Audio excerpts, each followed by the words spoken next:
విశాఖలో జరుగుతున్న సిఐ సదస్సులో కేంద్ర మంత్రి వెంకయ్య నాయుడు ప్రసంగిస్తున్నారు. లైవ్ లో చూద్దాం. Initially, some people are expressing doubts and some experts are also writing. I don't find fault with them. They have no motives, the foreigners who wrote articles, because they never had an exposure for such a massive demonetization, because India is a huge country with 133 crore people and with the 86% of the high denomination notes which are under circulation. No country has experienced this. So India, the Prime Minister was bold, he was great to take such bold decision, and then he has taken the decision of demonetization or remonetization, or we don't call it as a note bandi, it's called as note badri. After that, the entire country, things are changing, and some people are wondering, some commentary is being made, some 15 lakh crores have come to bank, what is the advantage you got? Now I can tell you, my friends, every note has come back to bank, and note is followed by an address. There is a geotagging type of thing. ये note का पता क्या है, इनका पिता कौन है, इनका address क्या है, किसका अकाउंट में है, सब मालूम हो गया लोगों को. Now the money has reached the banking system. Whether it is white or black, that will be known after scrutiny. Our critics, they will be disappointed, greatly disappointed, I can assure them.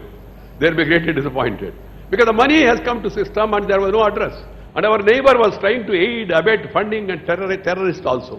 And there was Hawala transaction, there was drug trafficking, there was woman trafficking, there was child trafficking, which was thriving on this parallel economy. And today, it has become the martyr of the past. I don't say that everything has come under control, but things are moving in proper direction. I must also tell you, the foreign delegates who are all assembled here, in spite of temporary pain, people have realized that there is a long-term gain.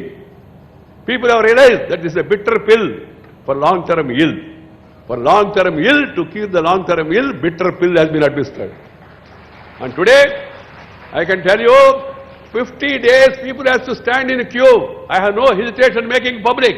They were standing in queue to draw their own money. But in this country, in spite of 50 days waiting in the queue, no right, no disturbance, no hangama. Only some sections of the media, they highlight it because, you know, they are 24/7, they have to making news, breaking news, good news, bad news, नहीं तो खुद उनका news एक दूसरे के खिलाफ चलाते रहना है. That is their work. But at the same time, the people, I salute the wisdom of the common people of India. They stood by the Prime Minister of India. Because this is a reform that is long overdue. The entire money should come into system.